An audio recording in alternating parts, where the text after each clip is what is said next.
You don't belong in seat 2A. This ticket must be stolen. That was the first thing flight attendant Sophia Bennett said to Henry Carter, her voice sharp enough to cut through the murmurs in the crowded cabin. No greeting, no courtesy. Just an accusation thrown like a spear in front of first-class passengers, many of whom now turned to stare.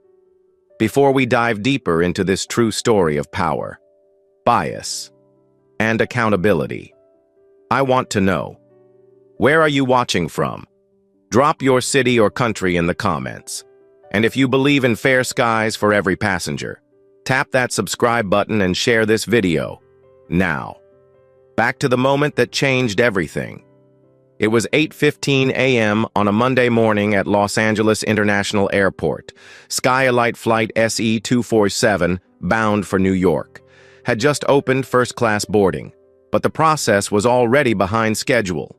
Passengers were packed into the narrow jet bridge like sardines, and stress clung to the cabin air like static. A glitch in the payment system had caused multiple card rejections during online check-in, forcing flight attendants to manually verify reservations using handheld devices that lagged, froze, and often misread. Henry Carter stepped into first class wearing a fitted black hoodie, charcoal jeans, and pristine sneakers. He carried a leather duffel and a folded boarding pass that read, Carter, Henry, Seat 2A, Priority 1 clearance. He said nothing as he stepped forward, his posture calm, eyes scanning for his seat. But Sophia Bennett blocked his path with her arm. Sir, I'll need to see your boarding pass. Henry handed it over wordlessly. She looked at it for less than 2 seconds before her tone shifted. This doesn't look right. You're not on the manifest. This seat is reserved for paying passengers. Henry blinked slowly, then said, That's my name. That's my seat. I paid. Lucas Reed, the lead attendant, stepped over from the galley, glancing at Sophia's tablet. He's not listed, he muttered. And from across the aisle came another voice, sharper, colder. He probably stole the ticket, said Ethan Ward, a white businessman in a tailored navy suit, sipping coffee with one hand and scrolling his phone with the other. Several heads turned. Sophia stiffened. Sir, if you could please move to the back of the plane, we'll sort this out later. Henry didn't move. His eyes locked onto hers. I didn't steal anything. Check again. Sophia's lips pressed into a thin line. We've had issues with payment fraud today, and your platinum card was rejected at the kiosk. Because your terminal is outdated, Henry replied. Your system is broken. I'm not... Sophia folded her arms. Without verification, I can't allow you to sit in 2A. Then verify it, he said. Voice still level, tone edged with restrained authority. Just behind him stood Mateo Cruz, his assistant, already recording on Henry's phone, discreetly but deliberately. Harper Lee, a young black journalist seated in 3C, had started filming too, her lens now centered on Sophia's expression. Ethan Ward leaned into the aisle. I've flown Skylight for years. I know the kind of people who sit here, no offense. But jeans and a hoodie? Henry turned his head slowly. The kind of people. Mr. Ward? What kind is that? Ethan shrugged. The kind that doesn't steal boarding passes. That's all I'm saying. Harper zoomed in on Ethan's face as he smirked. Jack Hayes, seated in 1D, cleared his throat. Is there a problem here? Sophia held up the pass. The system's rejecting his name. He's not on the list. Because your list is wrong, Henry said. Try checking it again, manually, or better yet, ask for identification. You skipped that step. Sophia bristled. I don't need to be told how to do my job, Lucas interjected. Let's just move him back until we can confirm. Henry stayed planted, his presence as calm as it was unmovable. If you touch me, I promise you'll regret it. Check the list. Mateo's voice came quietly from behind. Sir, audio's rolling. This is all being logged. Ethan scoffed. Oh, great. Now he's recording us? Harper responded from her seat, loud enough for the row to hear. Because this keeps happening, and you think you can get away with it, Lucas muttered to Sophia. Just get security. Henry turned slightly. Speaking into the phone, Mateo held. Cruz. Record the names. Sophia Bennett, Lucas Reed, Ethan Ward, accusations made without evidence, denial of service, clothing-based profiling. Get it all. Sophia flinched. Profiling? That's a serious claim? So is theft, Henry replied. Which is what you accused me of. Harper leaned forward. Just to be clear, he hasn't raised his voice. He hasn't threatened anyone. And he's standing in front of a seat with his name on it. Ethan shook his head. Look, we've all been waiting to depart. Let's not delay the flight for one guy playing dress-up. Henry's gaze didn't break. You don't know who I am, but you will. At 22, Henry had been denied a business-class seat on a domestic flight simply because he wore joggers and a hoodie. The agent never looked at his ticket, just glanced at his clothes and said, Try the gate for economy. That quiet shame sat in his chest for years. It didn't break him. It built him. It lit the fire that would one day own the skies. Sophia crossed her arms. You're not in our system. Then your system is broken. But I'm not. Jack looked at Henry and said, This feels off. Let me speak to the captain. Henry nodded. Please do. Mateo tapped the phone. Timestamp 8:17 a.m. All statements logged. Ethan leaned back, chuckling to himself. You people always play the race card when things don't go your way. Harper's voice came next, steady but sharp. And you always play gatekeeper when you feel threatened. That's why I'm filming. Lucas raised his hand to stop her. Ma'am, recording isn't permitted without consent. Harper didn't blink. Neither is discrimination. Sophia's jaw tightened. I've asked you to leave. Final warning. Henry finally stepped closer, close enough for his words to cut through the pressurized air. You just made the worst mistake of your career, Ms. Bennett, and I'm going to correct it. Right here. Right now. He turned to Mateo. Text the number. Begin verification with corporate. Mateo's fingers moved fast. Jack returned from the galley, concern deep in his voice. I spoke with the pilot. He suggested you all double-check the printed manifest, not just the tablet. Sophia scoffed. The manifest was printed before the update. Then that's your fault, Jack said. Not his. Ethan waved his hand dismissively. This is insane. Can we just remove him already? Harper zoomed in. Mateo whispered. Sir, message sent. Henry exhaled. Good. In about 4 minutes. She won't be working here anymore. Silence hit the cabin like a dropped curtain. For the first time, Sophia looked shaken. Ethan stopped smiling. Lucas stared at the device in his hand. Suddenly unsure, Harper's camera remained fixed. Henry reached into his pocket, unfolded his ID, and placed it beside the boarding pass. My name is Henry Carter. I own 40% of Skylight Airlines, and I will not be spoken to like a criminal because I'm wearing a hoodie. Sophia stared at the ID in Henry's hand, her lips parting slightly as if she couldn't decide whether to deny or deflect. But before she could say a word, Lucas blurted, That can't be right. I didn't see that name. His voice wasn't confident anymore. It cracked under the weight of scrutiny, of the dozen or so eyes now watching every move, every word. Sophia looked from the ID to the printed boarding pass, then to the tablet in her hand, where the manifest still hadn't updated because of the glitchy software that was failing them both. She took a step back, but didn't apologize. Instead, she doubled down, voice sharper now. Anyone could print that. We've had counterfeit passes before. Henry didn't flinch. Scan it, cross-check it, or don't. Either way, the decision you make in the next 30 seconds will be remembered for the rest of your career.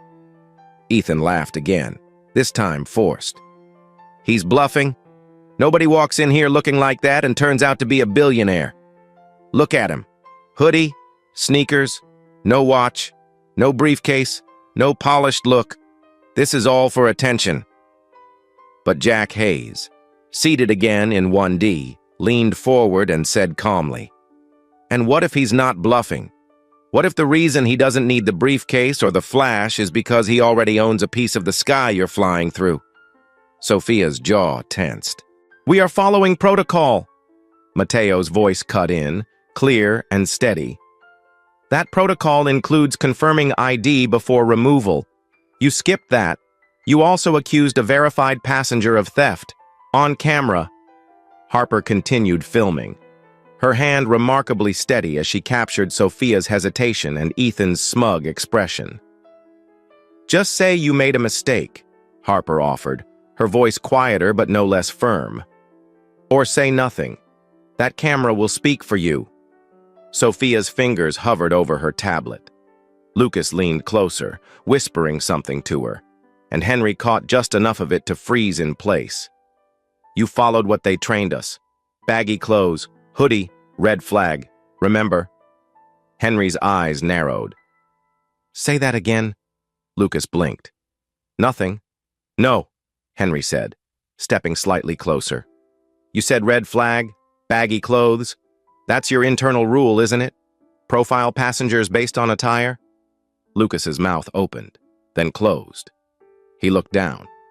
Sophia crossed her arms, defensively now.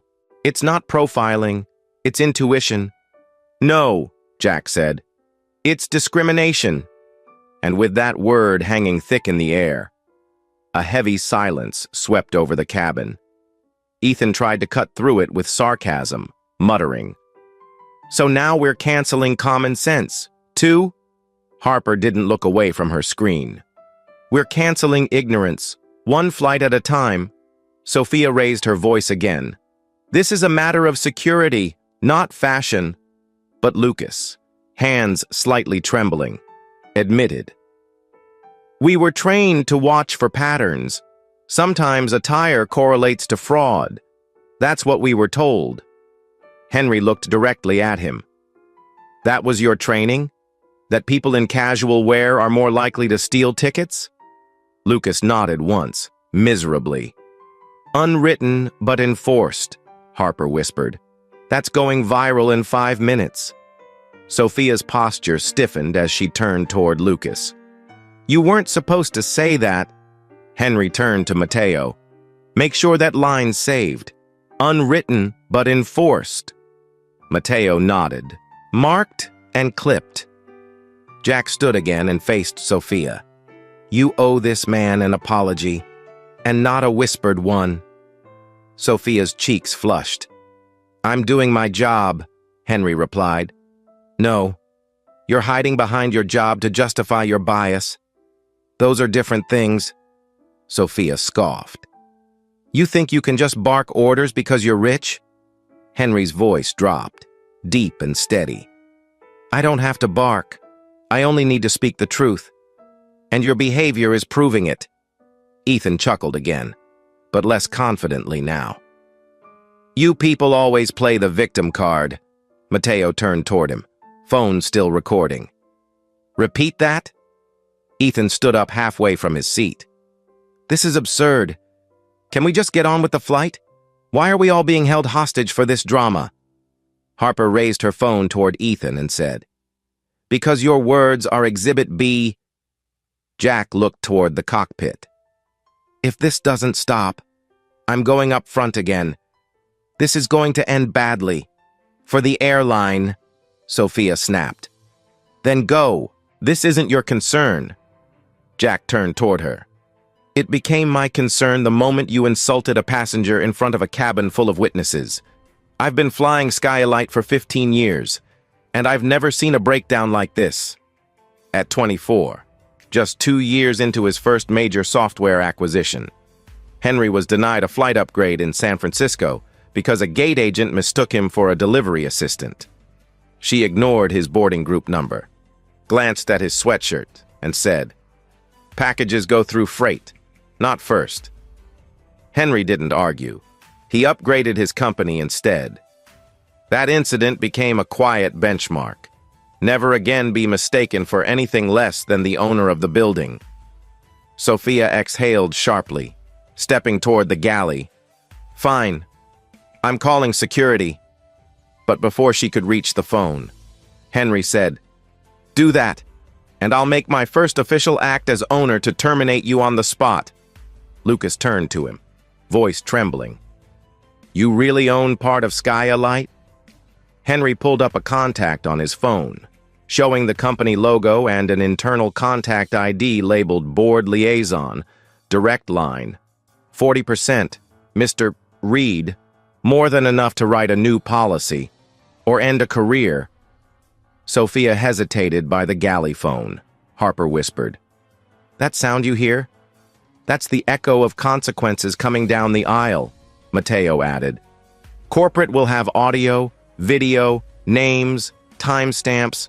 This isn't a he said, she said. It's all documented." Ethan scoffed. "You're all just performing for a camera now. This is ridiculous." Jack looked at him. "No, Mr. Ward. This is what accountability looks like when it walks in wearing a hoodie." Lucas slumped slightly into the wall, guilt slowly overtaking his defensiveness. Sophia took her hand off the phone. Henry turned slightly and faced the entire first-class cabin.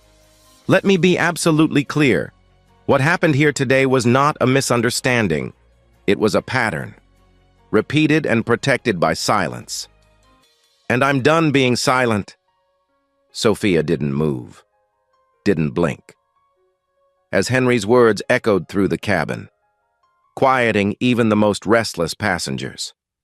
Her eyes flitted to the phone in Henry's hand, then to Harper's camera still fixed on her, and finally to the crumpled boarding pass now half folded on the galley cart beside her.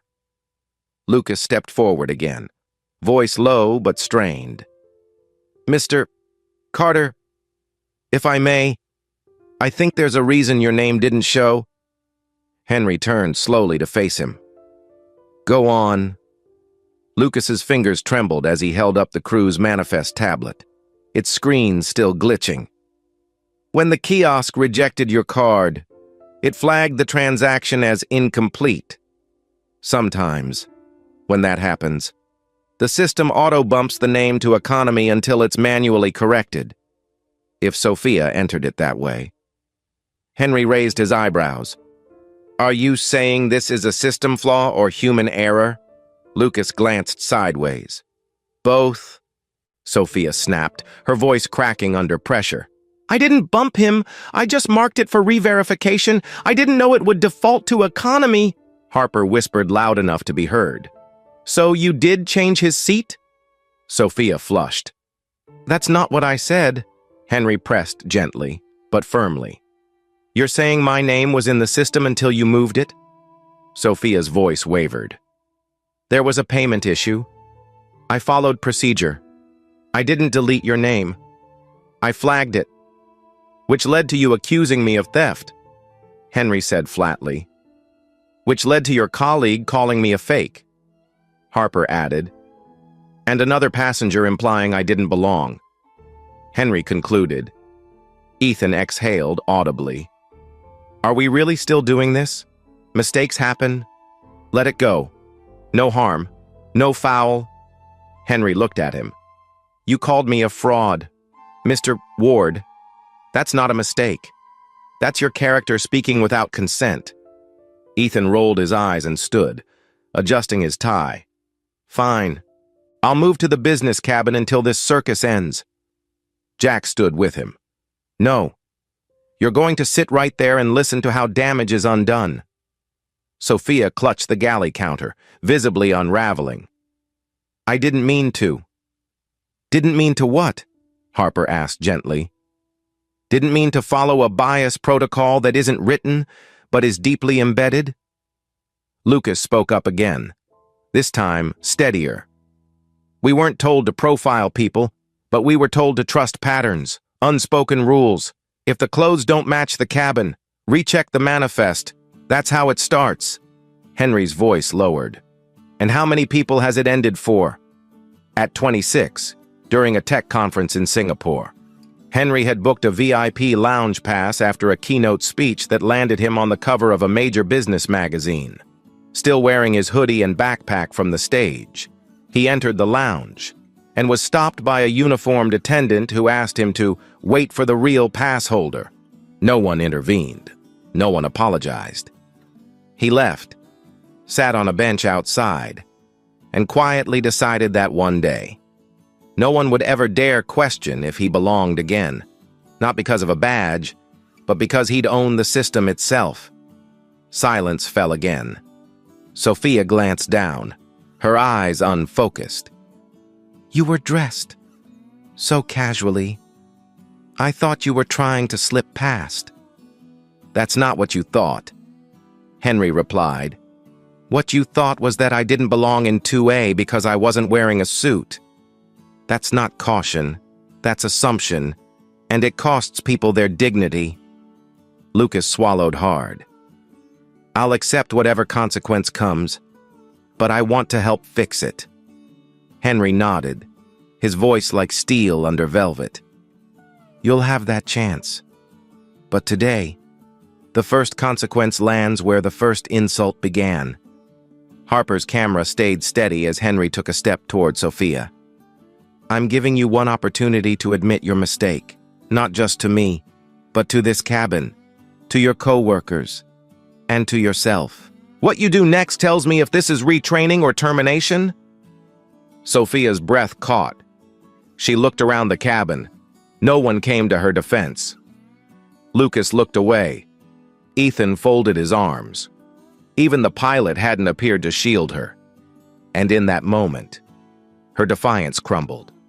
I mislogged the ticket, she said quietly. The system flagged it and I thought it was fake. So I flagged it as economy. I thought I was doing the right thing. Henry nodded slowly. Thank you.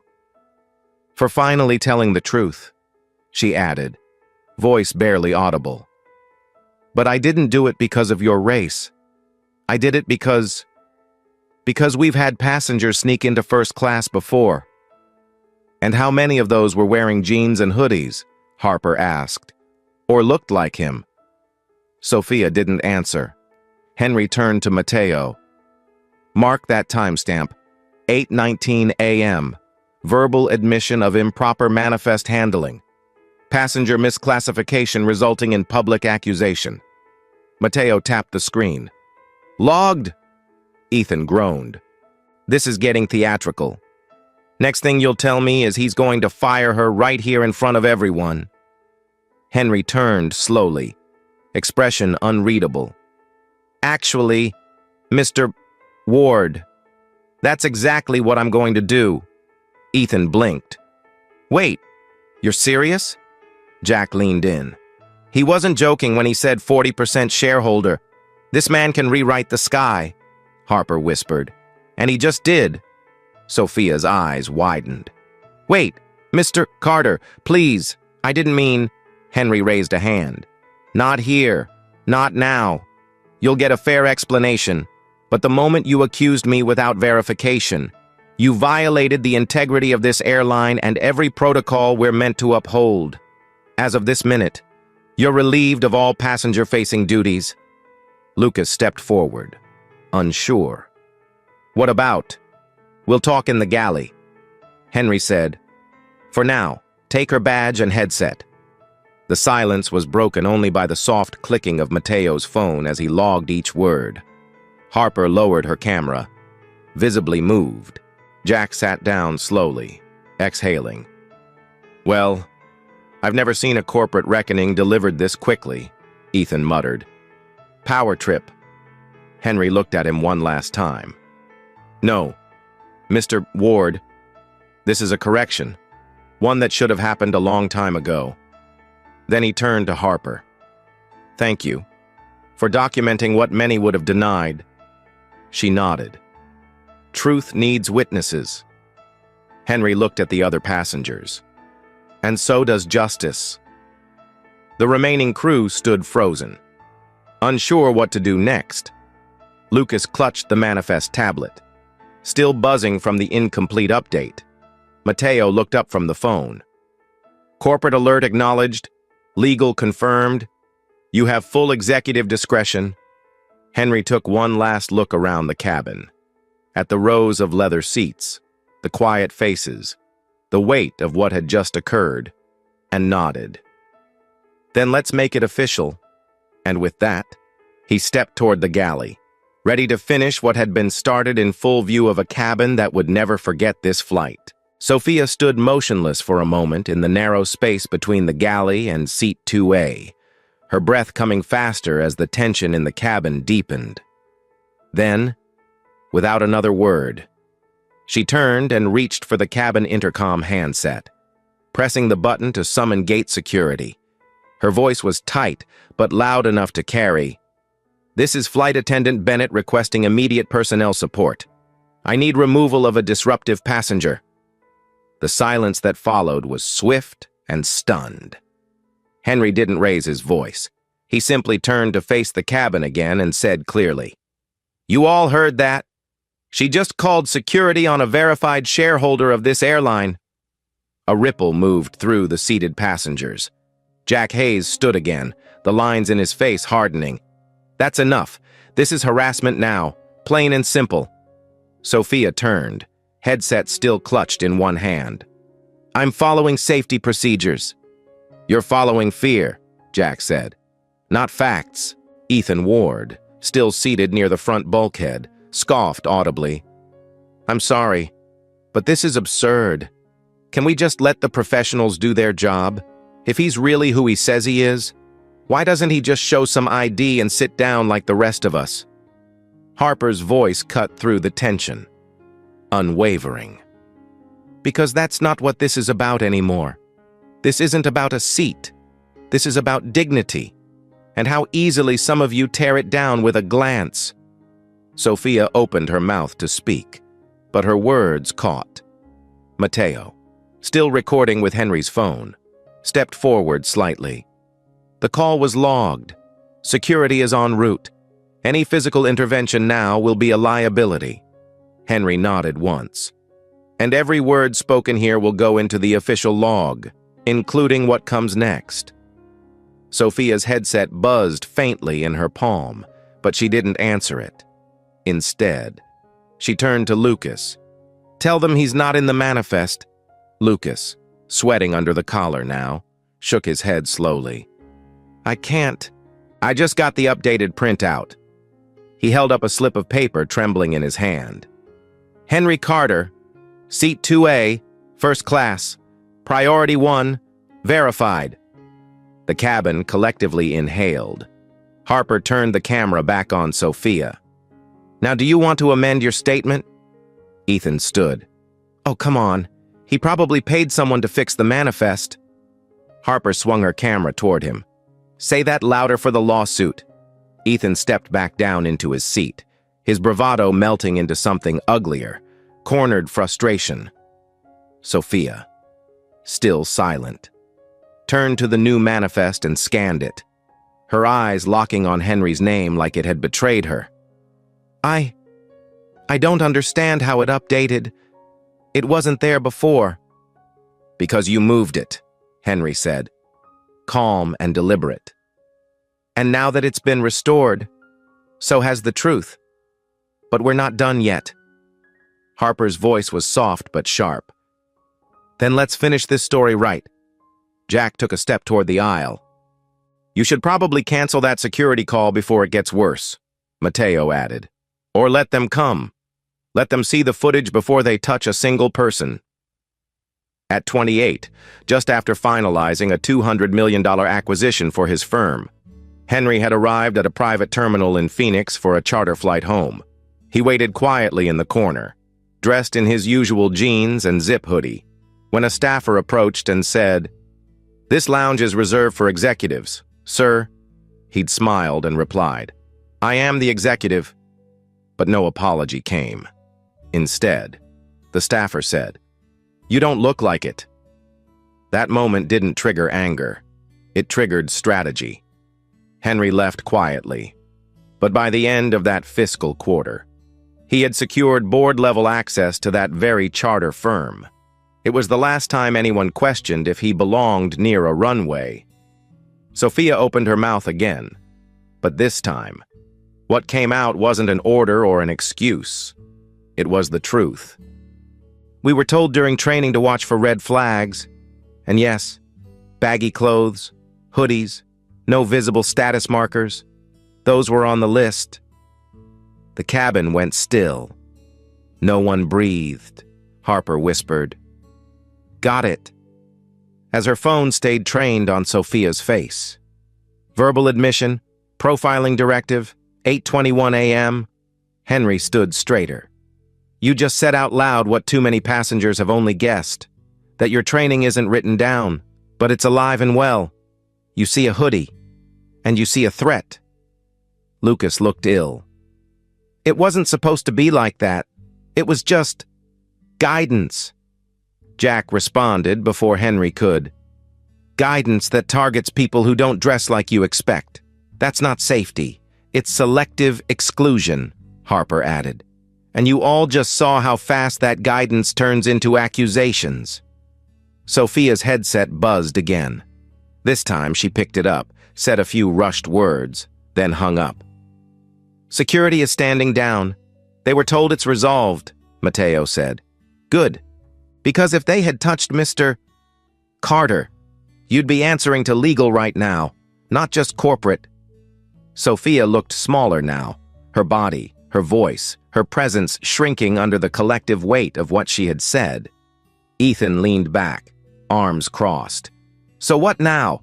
He gets to fire her and parade around like a hero?" Henry glanced at him. "No parade, just accountability." He turned to face the cabin once more. "You've all witnessed what happens when a silent rule is broken open. I didn't come here to make a scene. I came here to take my seat. But because of a hoodie and an outdated rule book, I was accused of theft, profiled, and nearly removed."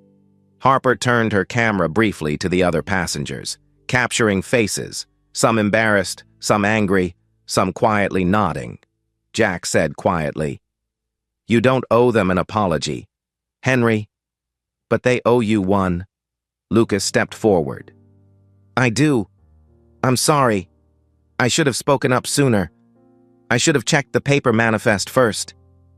Sophia didn't speak. She just set her headset down on the galley tray, beside the now wrinkled boarding pass, and looked away. Mateo said, "We'll begin internal review immediately. The footage is clear. The logs are secure. Skylight will have no choice but to respond." Henry nodded once. "They will, and I'll make sure of it." Henry didn't rush. He stood still in the center aisle of first class, letting the weight of the silence settle over every leather seat and overhead bin. His voice, when it came, was quiet, but no one mistook it for soft. "You've heard the accusations. You've seen the proof. You've felt the silence that followed, so let me speak now. Not as a passenger, not even as a shareholder, but as a man who's been in this seat 1,000 times and denied it more times than I care to remember." He turned toward Sophia, who had not lifted her head since setting her headset down. "Ms. Bennett, your actions today did not begin with a system error. They began with an assumption. You looked at me and saw someone who didn't belong. You turned a boarding glitch into a character judgment, and then you spoke those assumptions into existence, in front of witnesses, into a phone that's now in legal custody, and on a camera that's already time-stamped and archived."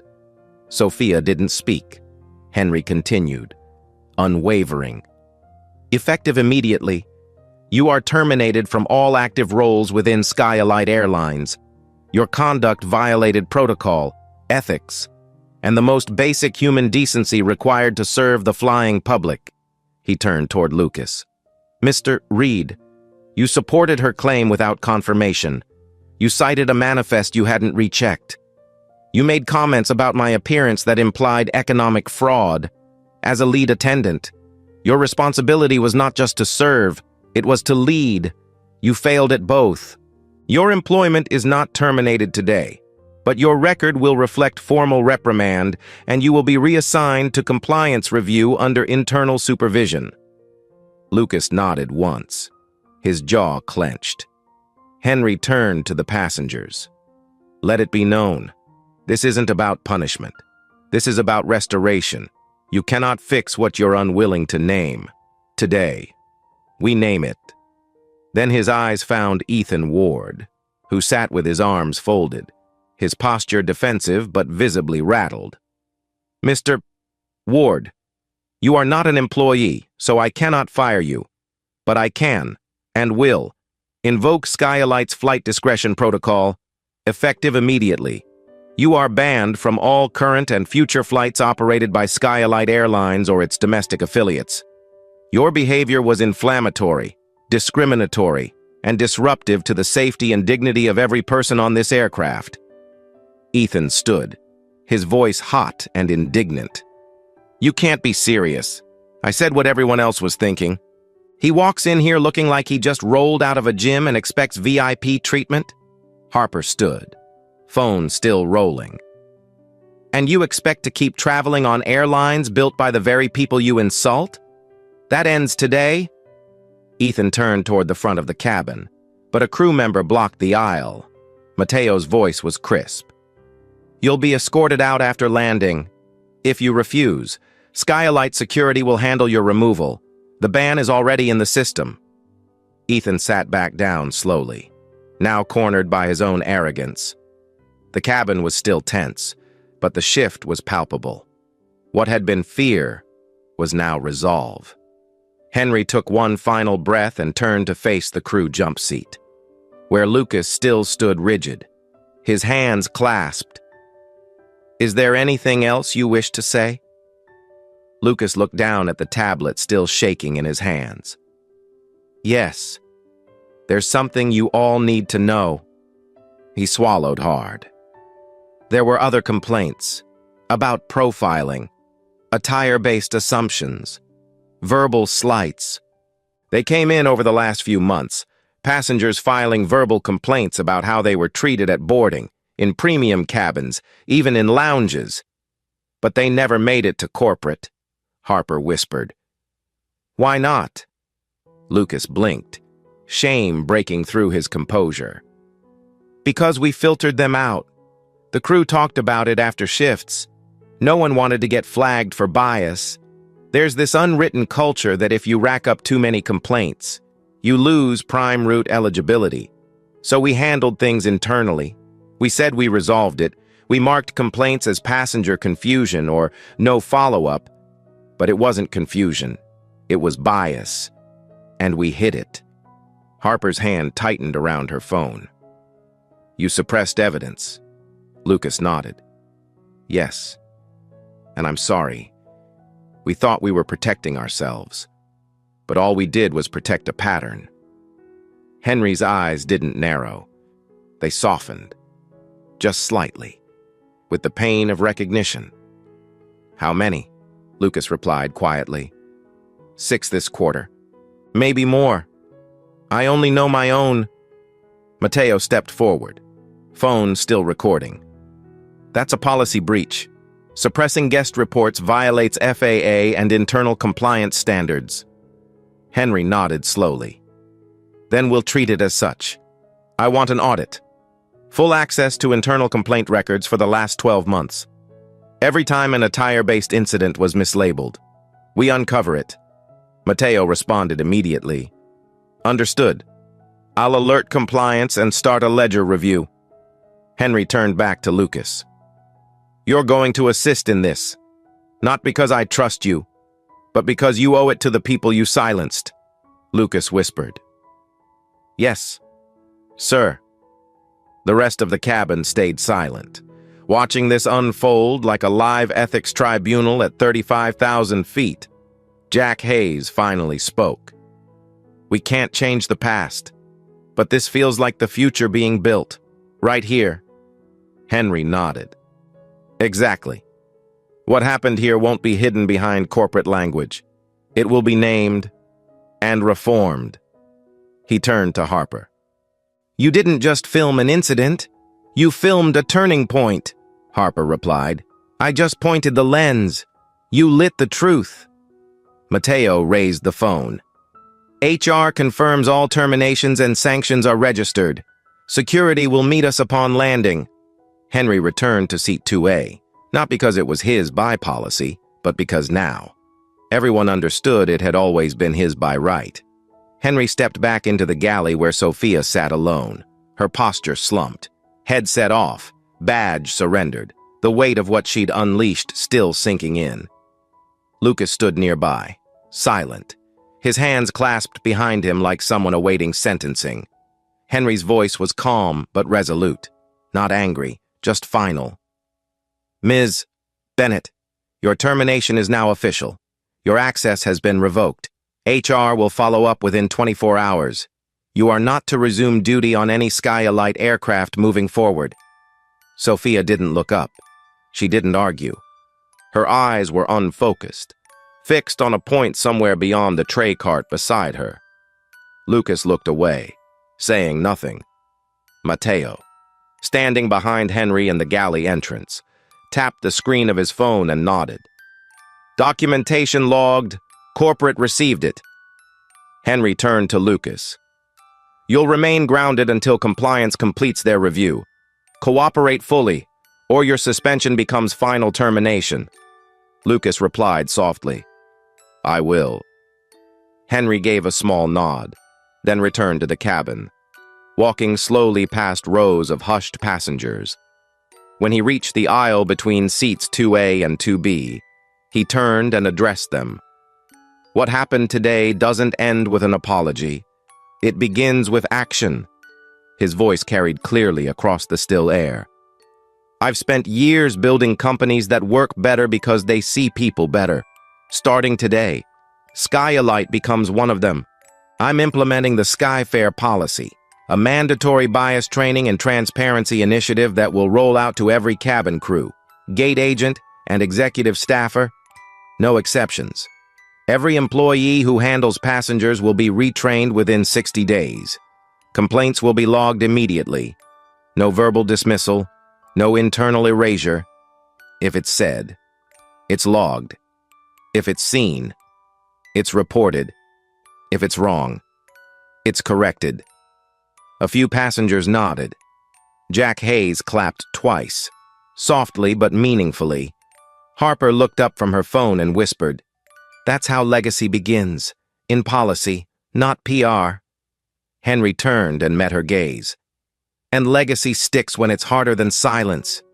Then, behind him, Sophia's voice came low and cracked from the galley. You think I'm the first? I wasn't, and I wasn't alone. The cabin quieted again. Henry stepped toward the partition. Say what you need to say. Sophia exhaled slowly. They told us, informally, off record, that if we collected too many bias complaints, we'd lose routes, promotions, bonuses. So we stopped writing them up unless a passenger demanded it face to face. We'd file them as misunderstandings, or not at all. Harper stood. You're admitting to systemic suppression? Sophia nodded. There were meetings, unofficial, crew talks. We all knew the risk. Too many marks. And your file got flagged. So we kept quiet. And we were rewarded for it. Mateo's jaw tensed. How many people were involved? Sophia stared at the floor. Almost everyone. Maybe not at first. But once you see the consequences of speaking up, you learn to speak carefully, or not at all. Henry took a breath, long and deliberate. So this wasn't a training failure. It was a culture failure. Sophia looked up, finally. It was fear, not policy, just fear of being the one who ruined the numbers. Mateo looked to Henry. We can request a system-wide audit, pull complaint logs, identify inconsistencies. Henry nodded. Do it. I want every discrepancy pulled. If one file was erased, we restore it. If one name was ignored, we read it. Jack stood again, his voice quiet. She may have been wrong, but she's not lying. Henry didn't disagree. She's telling the truth too late, but not too late to fix it. Then he turned toward the rest of the passengers. Let me be clear. This airline will change, not because we were caught, but because we chose to correct it before the next person gets denied a seat for wearing a hoodie. Harper lowered her phone, visibly moved. You didn't just fire her. You fired the silence, Mateo confirmed. Audit request submitted. Skyfare implementation begins tonight. Henry sat back in seat 2A, not with triumph, but with resolve. Good. Now let's take off knowing we've grounded something that never should have been flying in the first place.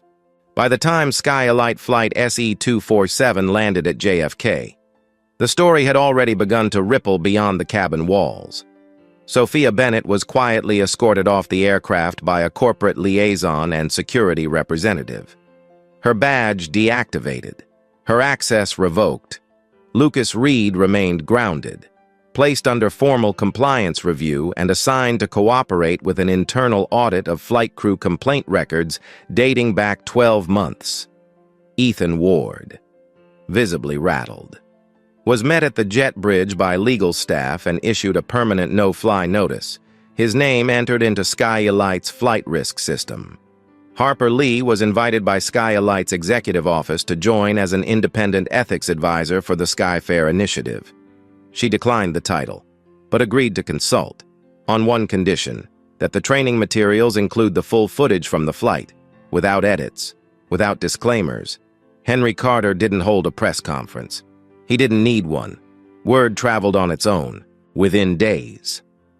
Skyalite issued a public statement confirming Sophia's termination, Ethan's ban, and the official launch of the Skyfare policy, a new internal system designed to end the suppression of bias complaints and introduce full visibility into crew conduct, passenger grievances, and training outcomes. Reports that were once discarded were now logged in real time. Verbal complaints once dismissed were verified by passenger statements, and every crew member on domestic routes was given 30 days to complete a new, mandatory bias certification program. Henry didn't push for revenge, he pushed for structure, for truth that couldn't be hidden behind a tablet or shrugged away with the phrase, "not on the manifest." Harper's footage, raw, unfiltered, time-stamped, became the core of the Skyfare program, played in hangars and training rooms across the country. Mateo Cruz was promoted to executive liaison for ethics and internal communication. Jack Hayes received a formal letter of thanks from the board, and on the following Tuesday, Henry received an email. It was from a former Skyalite employee, someone who had quietly left the company 2 years prior. The message read, I saw what happened, and I need to tell you. Sophia wasn't wrong about the culture. We were told not to log bias complaints. We feared the numbers. We thought we were protecting our jobs, but we were protecting a lie. I filed 3 complaints, and each time I was told I'd be reassigned if I kept pressing, so I stopped, and then I quit. Watching you stand up the way you did made me realize I shouldn't have left quietly. I should have stayed and changed it. I'm sorry I didn't, but I want to help now. Henry read the message twice.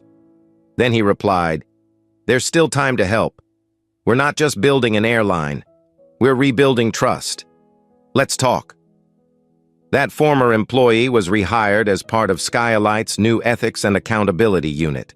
Their first assignment, audit every suppressed report from the previous 3 years. The legacy Henry left behind wasn't just in new training or firings.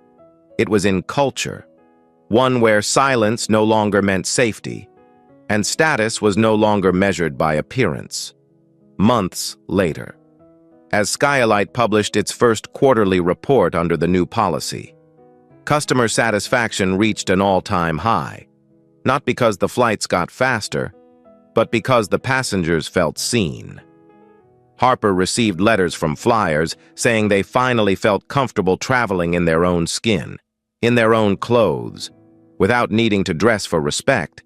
Flight crews admitted to seeing their passengers differently. Gate agents paused before assuming, and no one, not a single person, was asked to step aside for looking out of place.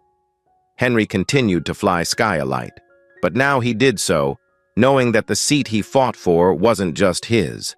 It was a place made safer for everyone who came after him. He sat in 2A, not to be above anyone, but to show that integrity should never have to dress up to be taken seriously.